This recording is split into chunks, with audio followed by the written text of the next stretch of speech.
In March of 2008, two young Florida men decided to pull a stunt that was so silly one of them would end up in prison and the other, tragically, would lose his life in a way that would make him a strong contender for the less than prestigious Darwin Award.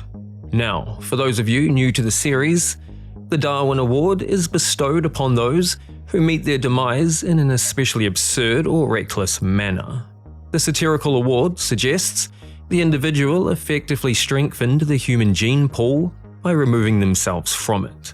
Basically, a tongue-in-cheek play on Charles Darwin's theory of evolution. On the 21st of January 2011, 26-year-old Michael Smith was sentenced to 4 years in prison, followed by 11 years probation, and permanently lost his license after being convicted of vehicular homicide for his involvement in the death of his 18-year-old friend, Cameron Beeble. Now, the humble shopping cart, a reliable workhorse for groceries and snacks, although not built for adventure, on occasion, it becomes more than just a shopping aid, and, as demonstrated in this story, when used incorrectly, can go from aisle 4 to headline news. On the 8th of March 2008, Cameron and Michael, inspired by the movie Jackass according to Cameron's father, decided on a stunt similar to one they had done before. Cameron would climb into a shopping cart, hold the back of Michael's Cadillac Escalade, while being towed around the car park of an apartment complex on University Boulevard in Orange County, Florida. However, on execution, according to the Orlando Sentinel, at a speed of around 42 miles or 62 kilometers per hour, they unceremoniously hit a speed bump. Sent skyward, Cameron received fatal injuries after hitting his head on the pavement. In the aftermath of the teenager's death, his father told the Sentinel that his son had been watching Jackass and he thinks the show absolutely had something to do with the accident.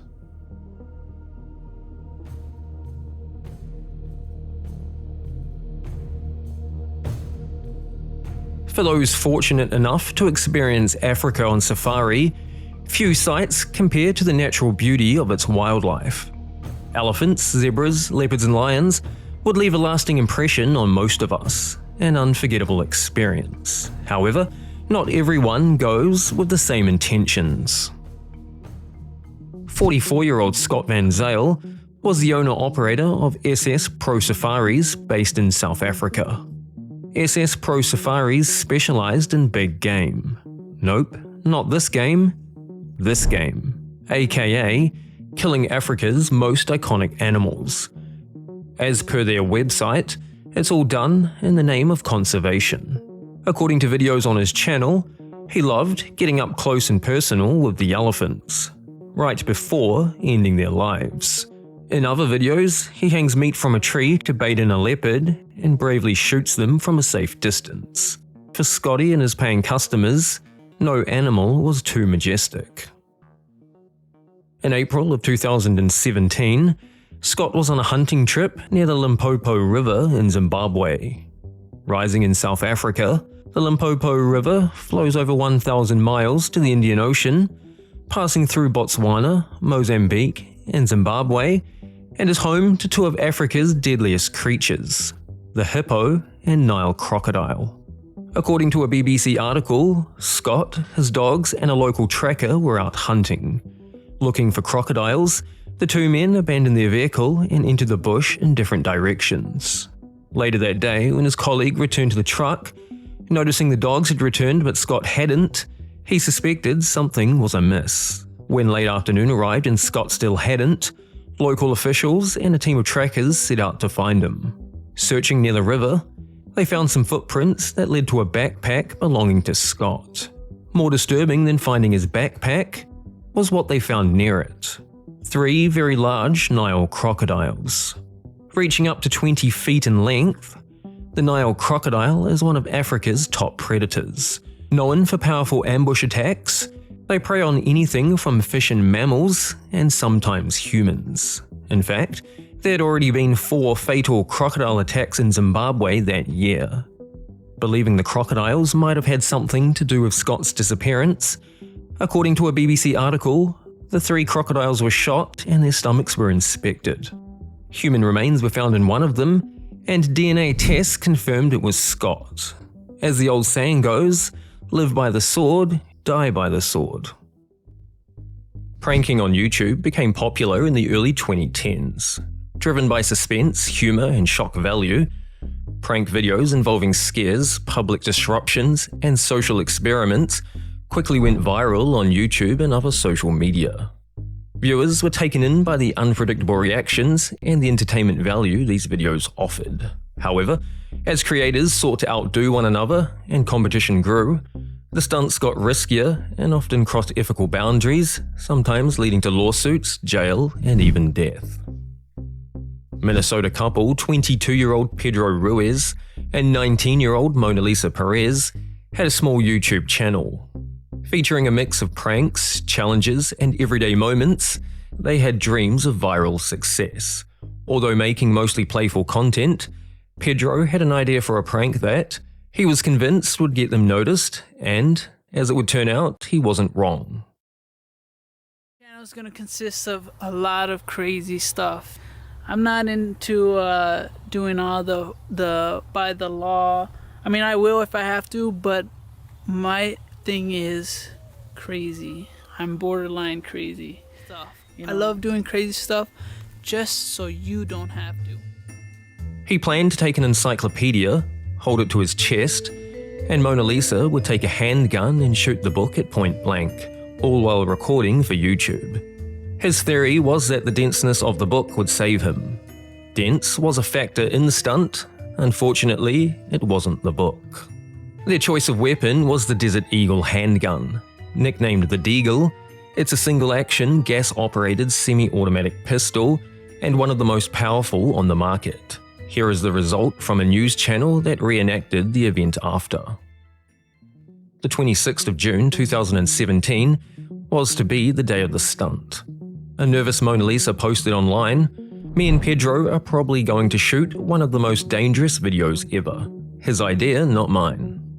According to a BBC article, in front of more than 30 onlookers at a range of just 1 foot, she fired the bullet, it hit the book, went straight through and into Pedro's chest. Down for the count, emergency services were called, but he was tragically pronounced dead on the scene. For her part in the stunt, Perez pleaded guilty to second-degree manslaughter and was sentenced to 180 days in prison.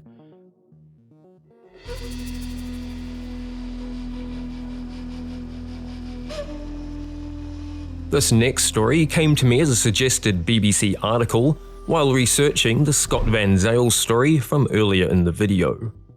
Coincidentally, just a month following his death, his friend Venus Botha would be met with an equally poetic ending. A young Venus Botha, having completed his national service in the South African military in 1989, where he had served in the Angola War, returned home to finish his studies. To help pay for it, he began leading hunting safari tours for wealthy tourists, thus creating Venus Botha Big Game Safaris.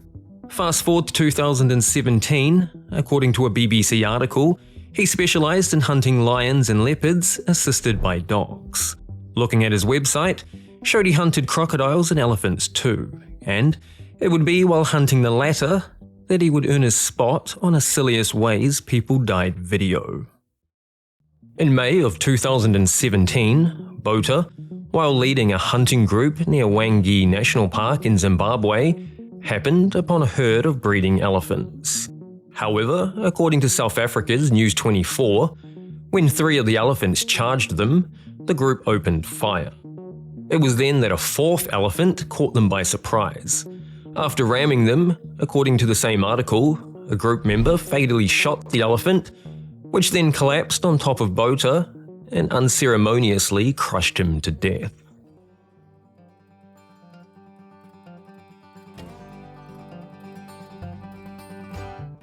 This quick and final story is purely honorary, as the main character managed to walk away relatively unharmed after doing something quite silly.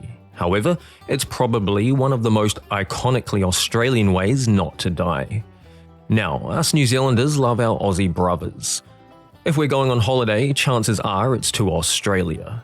The Aussies are a tough bunch, but they've got their own ways of doing things, and you can't help but love it.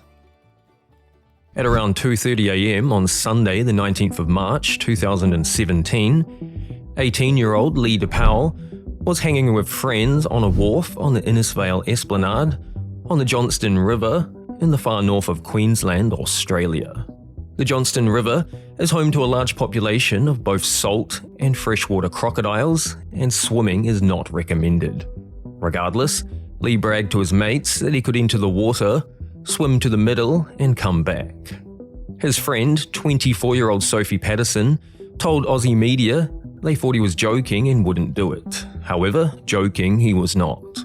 In one of the most Australian things, he jumped in the water where he was swiftly attacked by a crocodile, only to be released moments later after he punched it in the face. Suffering severe injuries to his arm, he was rushed to hospital where he underwent surgery to save it.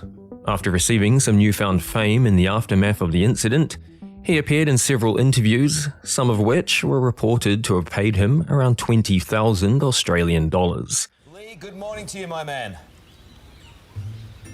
Good morning, Carl. Looks like you're out of hospital, but you still got a broken arm, but you look pretty good.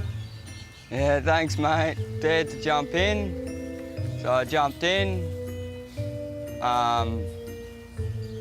Swam around to the stairs to hop out. Croc then grabbed me there on the left arm, took me underneath the water, shook its head a bit, Yeah. then I managed to get a good punch in on its eye, Yeah. and then it let go and I swam back to the stairs. Crocs around. I know you've been doing it your whole life, but knowing there are crocs around, why would you do it? Oh, for that beautiful backpacker. Okay, Tell us about that. Yeah, tell us about the backpacker. Why is she so special? She's not really just another girl, but she's really good looking and been kind to me the night before. Yeah. Smooth talker. Isn't What's her name, the backpacker's name, who you're emotionally attached to? Sometimes. he? Hopefully. Not mate. Huh?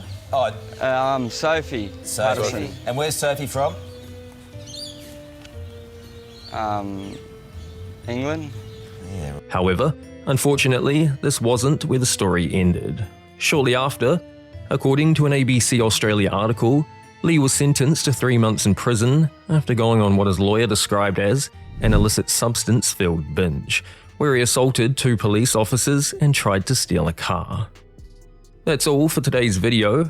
If you know of a Darwinian tale that needs telling, comment below and help keep the series alive. I've featured several suggestions already. If you enjoyed today's video, I'd love it if you subscribed and joined me for the next one. To watch another of my Darwin Awards, click a link on screen. And as always, thanks for watching.